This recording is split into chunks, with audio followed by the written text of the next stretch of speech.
교정에서 후배들을 만났어요. 조창원 이사장님 말씀이 저 학생들이 우리 동생들이에요. 그러면 60여 년의 차이가 있는데 60여 년 차이 동생이 있을 수 있나?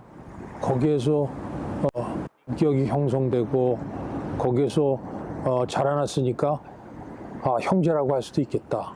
그런 생각이 들더라고요. 서울고등학교 선배, 후배가 형님이고 동생들이구나. 그래서 제가 형님들을 잘 모시고 동생들을 좀 잘 살피고 그러는 일로 봉사를 할 수 있는 기회가 있다 그러면 그것도 참 좋은 일이겠구나. 뜻깊은 일이겠구나. 그런 생각을 했던 기억이 납니다.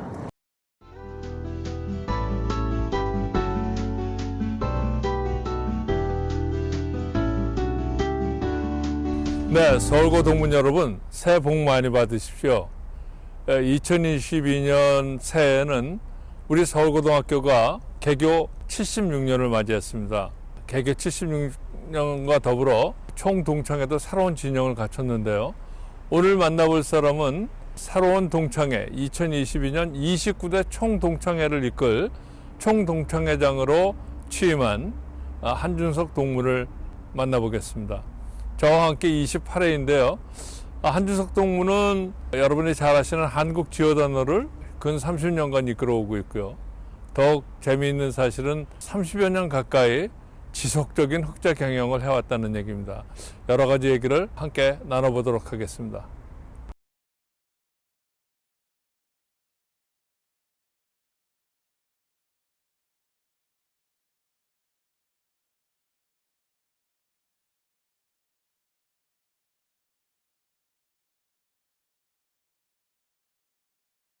동문들이 능동적으로 참여하는 혜택 공유 플랫폼, 즉 베니핏 쉐어링 플랫폼을 런칭하고 추진하겠습니다. 취임식에서 굉장히 중요한 말씀을 주셨어요. 올해 2021년 총동창회를 어떻게 움직이시겠다, 활동 상황을 말씀하셨는데 그 핵심 내용을 좀 간단하게 먼저 말씀해 주시죠. 사무국이 플랫폼 역할을 한다는 것은 우선 동문들로부터 제공될 수 있는 좋은 서비스, 특히 법률, 의료, 세무 이런 서비스를 좋은 퀄리티로 제공할 수 있는 그런 동문들이 많이 계십니다. 그렇죠. 그래서 그 동문들의 데이터를 모아서 플랫폼에 올려놓고 동문들에게 편하게 쓰실 수 있는 그 서비스를 편하게 쓰실 수 있도록 동창회 사무국이 적극적인 역할을 하자라는 게 제 생각입니다. 그게 사실 단시간 내에 그렇게 크게 우리가 기대할 수 있을 건 같지는 않습니다. 올해 잘 이 기반을 쌓아 놓으시면 앞으로 후배님들이 더욱더 이 일을 잘 진행하실 수 있다고 저는 보는데. 그렇습니다. 우선 런칭 단계에서는 데이터를 잘 쌓고 관리하는 것이 중요하겠고요. 또 많은 동문들한테 이러한 사업을 알리고 홍보하고 하는 일이 중요할 것 같습니다. 다음에 내후년 동창회장을 맡는 후배들이 잘 이어서 이 사업을 구축을 하고 발전을 시킨다 그러면 제가 말씀드린 대로 동창회의 안정적인 재원을 확보하는 데도 기여할 수 있지 않을까 그렇게 생각해 봅니다. 예, 기대가 큰 만큼 사실 책임도 크실 텐데 너무 과욕하시지 말고 찬찬히 가시면 오히려 좋을 것 같습니다. 알겠습니다. 후배 기수 가운데는 아직 동기회가 구성되지 못한 경우도 있습니다. 후배 기수들의 동창회 참여를 적극 지원하겠습니다. 70명의 28회 친구 부회장들과 함께 동기회 미결성 10개 기수 각 10명의 후배님들과 모임을 갖고 동기회 활성화, 총동 참여를 독려하는 지원 활동, 즉 라운드 테이블 1010을 실천해 나가겠습니다. 이름이 아주 좋습니다. 감사합니다. 그렇게 되면 우리 동문회가 더욱더 플랫폼, 우리 아까 베네핏 쉐어링 플랫폼뿐만이 아니라 이런 걸 통해서 훨씬 동문회가 활성화되고 그러면서 선후배가 만나는 장이 확실하게 이루어질 것 같습니다. 깨부책 콘텐츠의 스펙트럼을 다양하게 넓혀 동문 독자들에게 지혜와 감동을 주는 매체로 거듭날 수 있도록 하겠습니다. 촘촘한 SNS 마이크로 커뮤니케이션으로 각 매체의 동문 접근성을 높이도록 하겠습니다. 또 그렇게 좀 잘 연결하기 위해서 우리 한 회장님께서 세 번째로 SNS 마이크로 커뮤니케이션을 또 제안하셨어요. 근데 그렇게 만들어진다면 사실 찾아가는 서비스, deliver it to you, 뭐 deliver any news to you, 뭐 이런 개념이 될 것 같아요. 그렇습니다. 그래서 앞에 말씀드렸지만 푸시가 아니라 지금 교수님 말씀하신 대로 우리가 deliver to you, 찾아가는 서비스를 하겠다, 이런 말씀입니다. 아주 우리 동창회 활동에 이런 큰 인프라를 갖추면서 처음에 플랫폼도 만들어지고 또 후배님들과 이렇게 같이 액티비티가 만들어지면 비록 시간은 걸리겠지만 올해 한 해에 이게 다 이루어질 수는 없는 거겠죠. 근데 우리 한 회장께서 이걸 준비해 주시면 우리 후배님들도 계속 잘 이어갈 수 있지 않을까, 그렇게 생각합니다. 그런 기대해 봅니다. 네. 네, 감사합니다. 한준석 동문은 한국 패션 산업계에 몇 안 되는 동문 중에 한 사람으로 패션은 감성이 아니라 과학이다라는 신념하에 새로운 개념의 패션 비즈니스 접근 방법으로 한국 패션 산업의 센세이션을 일으킨 바 있습니다. 당시에 한국 브랜드들이 굉장히 단명했어요. 오래 가질 못했어요. 왜냐하면 디자이너에게 의존하고 대단히 고객들의 감성을 쫓고 그러다 보니까 그렇게 오래 지속되는 브랜드가 없었습니다.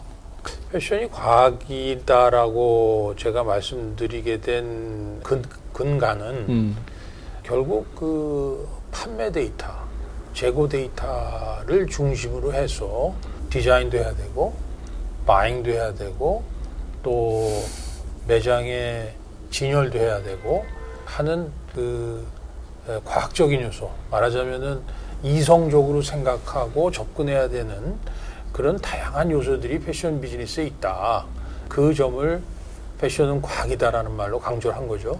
사실 패션 비즈니스에서 굉장히 어려운 부분이 고객들이 무엇을 얼마나 살 것이냐를 예측하고 그걸 갖다 구매를 해야 되는데 그 예측을 하는 것은 사실 주식시장을 예측하는 거 못지않게 힘듭니다. 그래서 신만이 알 수 있는 영역이죠. 이제 그것에 과학적으로 도전을 해야 된다.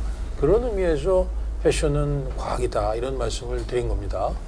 지금은 뭐 빅데이터니 뭐 데이터 사이언스니 데이터 매니지먼트니해서 데이터 경영이라는 걸 누구든지 다 몰라도 다 아는 척을 하지만 사실 20수년 전에 그런 거를 도입을 하셨고 거기에 직접 그 데이터 매니지먼트를 하셨다는 건 기업 경제를 가리키는 저로서로도 사실 그때 당시에는 굉장히 혁신적이었어요. 그렇습니다. 지오다노는 과감하게 데이터베이스 경영, 또 타이트한 재고 관리를 통해서 결국 요즘 얘기하는 가성비, 퀄리티는 좋은데 가격은 괜찮은. 소위 말해서 value for money. 그렇습니다. 가성비를 만든 어떻게 보면은 뭐 최초는 아니겠습니다만은 굉장히 앞선 브랜드였죠. 사실 클래식한 제품 군을 갖고 계속 20수년간을 30년 가까이 흑자 경영을 했다? 이거 어려운 얘기거든요. 우리는 소비자가 브랜드에 좀 실증 나고 이럴 수 있는데 그걸 타개한 지오다노만에 뭐가 있었을 것 같아요? 그렇습니다. 그 클래식한 스타일을 가지고 가성비를 추구하면서 비즈니스를 하면은 고객들에게 많은 고객들한테 쉽게 어필을 할 수 있지만 반면에 그 많은 고객들이 또 실증도 내고 쉽게 또 지루하죠. 뭔가 그 저가 제품을 소비하면서 드는 상실감이랄까요? 뭐 이런 그런 심리적인 측면도 당연히 있습니다. 그래서 전략적으로 지오다노에서는 그 부분을 해결하기 위해서 스타 마케팅에 과감하게 투자를 하죠. 아마 이 프로그램을 보시는 많은 분들은 아마 뭔가 얻고 싶을 것 같아요. 저 양반이 30년 가까이 지속적으로 흑자 경영을 하는 뭔가 있을 거다. 우리 오늘 한번 좀 밝혀주시죠. 하시면서 뭐가 제일 중요한 것 같아요? 글쎄요, 지금 뭐 하나 딱 이렇게 얘기할 수 있는 커다란 비밀 이런 게 있는 것 같지는 않고요. 결국 그 리테일 비즈니스라는 것은 에브리데이 디테일을 케어하는 그러는 가운데서 차곡차곡 그 역사가 쌓여서 만들어진다. 뭐 저는 그렇게 생각을 합니다. 그리고 제가 추구하는 것은 라지스트가 아니고 베스트. 결국 많은 기업들이 따라하고 싶고 모방하고 싶어하는 그런 요소를 많이 가진 브랜드, 회사. 그런 베스트 기업을 꿈꿔왔고 사실 지오다노를 따라하고 싶어하는 많은 브랜드들이 있는 것도 사실입니다. 데일리, 디테일로, 루틴하게 일을 만드니까 어느 한순간에 확 된 게 아니라 그런 걸 함으로써 오늘이 왔다. 시청자 여러분들도 뭐 감이 오시죠? 매일매일 열심히 살아간다는 게 중요한 것 같습니다. 그래서 사실 경영학에서 리테일은 디테일이다. 오호. 이런 얘기가 있죠. 교수님 더 잘 아시겠지만. 그런데 그 디테일을 차곡차곡 데이터화해서 그거를 누적되면 그게 하나의 트렌드라는 거를 끄집어내실 수 있으니까. 그렇습니다. 디테일을 케어하는 역사가 하루하루 쌓여서 만들어진 역사가 결국 고객과 함께하는 고객을 만족시키는 그런 기업, 브랜드가 결국 위너가 되겠죠. 제 경제대학원 수업에 한번 모셔서 수업을 좀 한번 해주시기를 약속해 주시죠. 제가 뭐 그럴 만한. 그러고도 남으십니다. 꼭 모시겠습니다. 감사합니다. 네. 저는 그 인생에서 네. 고교 3년이 대단히 중요한 시기다 이렇게 생각을 합니다. 왜냐하면 비로소 성인으로 가는 그 브릿지 역할을 고교 3년이 하고요.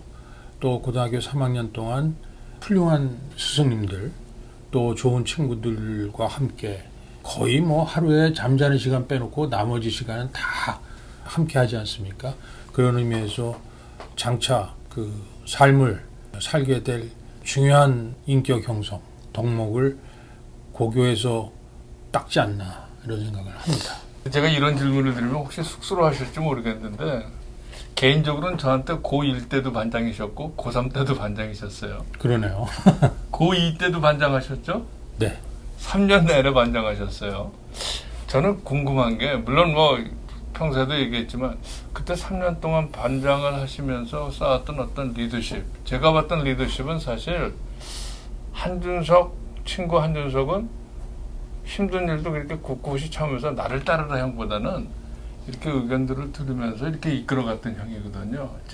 사실 고등학교 3학년이 입시 준비하느라고 정신이 없는 시기인데 그때 선생님과 친구들 사이에 이런저런 것들을 조정하고 또 친구들을 살피고 하는 반장 역할을 한다는 것이 쉬운 일은 아닙니다. 그럼에도 불구하고 제가 1, 2, 3학년 운명적으로 반장 일을 갖다 수행을 했습니다. 굉장히 힘든 일이고 책임이 중한 일이라서 부담도 크고 때로는 친구들 대신에 선생님한테 혼도 많이 나고 그런 경험을 하면서 저는 친구들이 원망스럽다기보다는 제가 책임을 다하지 못한 그런 에 대한 생각이 컸습니다. 이런 저희 경험이 결과적으로 이후에 제 사회생활 또 제 비즈니스의 리더십을 제가 쌓고 발휘하는 데 크게 힘이 되지 않았나 그런 생각을 합니다. 특히 제 기억으로는 우리 한준석 회장한테는 고3 때 특별한 롤 모델을 만난 걸로 제가 기억하고 있어요. 예비고사를 며칠 앞두고 그때 대학에 다니던 선배님들이 오셔가지고 각 반에 들어오셔서 각 반에서 후배들을 격려하고 조금만 참아라. 그리고 이제 거의 다 왔으니까 건강 잘 챙기면서 최선을 다해달라. 이런 선배님의 얘기를 듣면서 제가 당시에 대단히 용기를 얻고 격려를 받았다 이런 생각이 듭니다. 오셨던 선배님 중에 당시에 서울대 경영대 재학 중인 선배님이 계셨는데 특히 인상적이었어요. 아주 따뜻하게 후배를 보살피는 모습이 좋았고 나도 학교 졸업하면 저 선배처럼 될 수 있겠구나 라는 막연한 상상을 했죠. 2학년 때 전공을 선택하는데 그 선배님 모습이 멋있었던지 제 이름이 준석인데 사실 법준의 발칠석입니다. 법대가 써야 됐는데. 그렇죠. 부모님은 판검사하라고 이름을 그렇게 지어 놓으셨는데 그 선배님이 멋있었는지 제가 경영대를 선택했습니다. 아니 저는 사실 의문이었어요. 이 친구는 당연히 법대 갈 거라고 생각했거든요. 근데 경영대를 갔고 뭐 그 디테일한 얘기를 여기서 다 하기는 어렵고 그런데 더 지금 신기한 게 있어요. 그때 그 선배님과 또 따님이랑 뭘 또 연결이 된 게 있잖아요. 그렇습니다. 결국 그 선배님은 경영대 이제 교수님으로 컴백하셨고 저희 첫째 딸은 또 아버지의 영향인지는 몰라도 경영대를 선택을 했어요. 그래서 제가 고3 때 멘토였던 그 선배께서 제 딸의 지도 교수까지 하는 그래서 대를 이어서 멘토를 해주셨죠. 너무 고마운 선배님이십니다. 근데 이렇게 살다 보면 사실 우리한테 가장 중요한 게 뭘까 이런 생각을 자주 해보잖아요. 한 회장님께 가장 소중한 게 있다면 뭘 얘기할까요? 역시 가족이죠. 늘 곁에 있고 무엇을 하든 응원해주고 하는 가족이 정말 소중하고요. 또 가족 못지않게 고등학교 때 친구들 지금까지 쭉 같이 해옵니다마는 그런 친구들도 빼놓을 수 없는 아주 소중한 사람들입니다. 특히 우리 서울고등학교 친구들한테는 이게 참 중요할 것 같아요. 그냥 뭐 좀 잘난 친구들이 많아서가 아니라 서로가 의지하고 그래서 더욱더 찾는 그런 친구들이 있다는 게 참 든든하죠. 살아가면서. 그래서 사실은 서울고등학교에서 만들어진 동료 집단 그 친구들과 지금 거의 평생을 같이 하는 지금까지 같이 합니다마는 행운이죠. 근데 부인과 아주 굉장한 러브 스토리가 있는데 그 얘기 좀 힘드시겠지만 잠깐 들려주시죠. 사실은 강화문 서울고등학교 교정이 넓고 특히 운동장이 그렇습니다. 그래서 운동장에서 그 체력장을 하기 위해서 집사람 여고에서 네. 왔을 때 그때 우연히 만나게 됐어요. 그 연으로 해서 지금까지 같이 살고 있습니다. 사실 동창회장을 친구들이 추천할 때 뭐 부담도 크고 또 제가 하는 일도 있고 해서 주저했죠. 그러던 때에 2019년 4월입니다. 3년 전에 서울고등학교 교정에서 선배님들하고 자리를 함께하고 그 학교를 둘러본 적이 있어요. 그때 이제 7회 선배님이시죠. 조창환 재단 이사장님하고 함께 할 수 있었는데요. 선배님하고 같이 교정을 걸으면서 그 집으로 돌아가는 학생들 한 7, 8명이 당시 봄날이니까 사진을 찍고 이러면서 재미있게 친구들하고 노는 모습을 보게 됐어요. 그때 조창환 이사장님께서 그 친구들한테 다가가셔가지고 너희들은 몇 회냐 하고 물으시고 따뜻하게 따뜻한 목소리로 말을 건네시면서 공부도 잘하고 건강도 잘 챙기거라 그렇게 말씀을 하시더라고요. 그때 그 친구들이 73회라고 대답을 하고 또 선배님들한테 인사도 아주 깍듯이 하고 그래서 기분이 좋았습니다. 그러면서 그 친구들하고 헤어져서 오는데 이사장님께서 쟤네들이 우리 동생들이에요. 그렇게 얘기를 하시는 걸 들으면서 갑자기 머리가 멍해졌습니다. 아니 그러면 그때 이미 연세가 80 중반이신데. 그렇습니다. 그러니까 73회하고 7회시니까 66년 차인데 66년 차이 동생이 있을 수 있나? 진짜 멍하셨겠네. 네. 그래서 그 이사장님 말씀에서 영감을 얻었다 할까요? 아, 이게 서울고등학교라는 어머니가 이 60여 년의 차이를 극복하고 형제들을 만들어 주셨구나. 그래서 위로 형님들을 모시고 또 아래로 아우들을 살피는 그런 동창회장 일이 보람도 있고 의미도 있겠다. 그런 생각이 들어서 결국 동창회장직을 수행하는 지금 이 자리까지 왔습니다. 그렇다면 지금 말씀을 들어보니까 결국 우리 한준석 회장께 서울고등학교는 한마디로 형과 동생을 만들어준 어머니 같은 곳이죠. 근데 갑자기 확 떠오르는 말이 그래서 우리가 모교라고 하는 거죠. 그렇습니다. 그래서 어머니 모자를 써서 모교라고 하는 것 같습니다.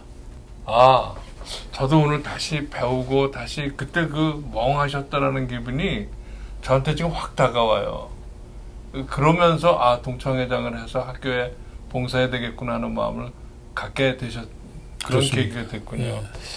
근데 인터뷰하는 지금 순간에 저한테도 이렇게 뭉클하고 울컥 다가옵니다. 네, 저도 뭐 당시에 같은 기분이었습니다. 아유, 코가 찡하네요.